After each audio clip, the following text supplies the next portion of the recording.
আসসালামু আলাইকুম everyone, welcome to Soma's kitchen. আশা করছি আপনারা সবাই অনেক ভালো আছেন। আজকে আপনাদেরকে দেখাবো কিভাবে সারা বছর গরুর মাংস সংরক্ষণ করা যায়। এটাকে গরুর মাংসের শুটকিও বলা হয়।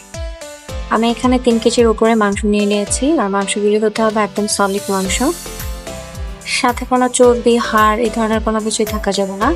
একদম সলিড পিসগুলো নিতে হবে। আমি মাংসগুলো একটু বড় টুকরা করে কেটে নিয়েছি। যেহেতু মাংসটাকে শুকানো হবে, তো সেজন্য মাংসের পিসটা একটু বড় নেওয়াই ভালো। এবার আমি মাংসগুলোকে ভালোভাবে ধুয়ে নিচ্ছি। এভাবে কয়েকবার ধুয়ে নেওয়ার পর আমি চালনি দিয়ে মাংসের পানিটা ছেঁকে নিয়েছি। এবার চুলায় আমি একটা বড় হাঁড়ি বসিয়ে দিয়েছি, আর এতে খুবই সামান্য পরিমাণ পানি দিয়েছি। এখানে হাফ মগেরও কম পরিমাণ পানি আমি দিয়েছি, আর এর মধ্যে ধুয়ে রাখা মাংসটা দিয়ে দিচ্ছি।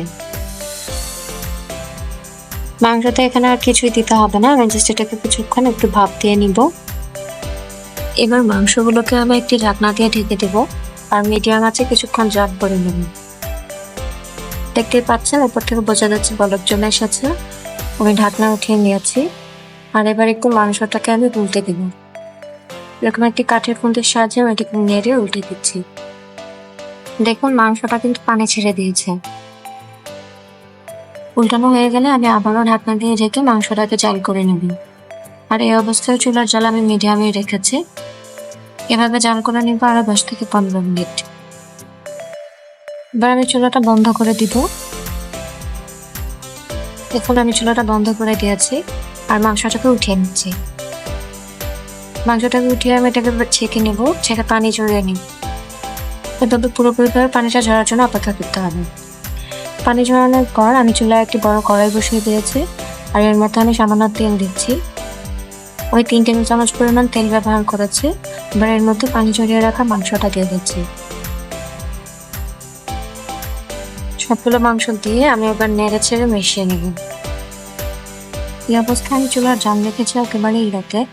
আমরা কিন্তু এই মাংসটাকে এরকম ভেজে ভেজে শুকাবো, তাই এটা কিন্তু খুবই সময় সাপেক্ষ। এটা পুরোপুরি শুকিয়ে না যাওয়া পর্যন্ত বারবার কিছুক্ষণ পর পর এভাবে নেড়ে দিতে হবে, আর একদম লো আছে এটাকে ভেজে নিতে হবে। তাই এটা আমি একদিনে করে নিই। এটা চাইলে আপনারা একদিনেও শেষ করতে পারেন, তবে অনেক বেশি সময় লেগে যাবে যেহেতু এটা লো আঁচে রেখে ভাজতে হয়। তাই এই গরুর মাংসের শুটকিটা প্রিপেয়ার করতে আমি 3 দিন সময় নিয়েছি। আপনারা চাইলে সময় নিয়ে একদিনেও করতে পারেন, অথবা চাইলে 3 থেকে 4 দিন সময় নিয়েও করতে পারেন। আমি প্রথম দিন এটাকে 30 থেকে 40 মিনিটের মতো ভেজেছিলাম, আর এটা হচ্ছে আমার দ্বিতীয় দিনের ক্লিপ। আমি আবারও এটাকে চুলায় বসিয়েছি, একদম হালকা আছে, বারবার নেড়ে চেড়ে ভেজে নিচ্ছি। কাজটা কিছুটা সময় সাপেক্ষ হলেও কিন্তু এটা আপনি চাইলে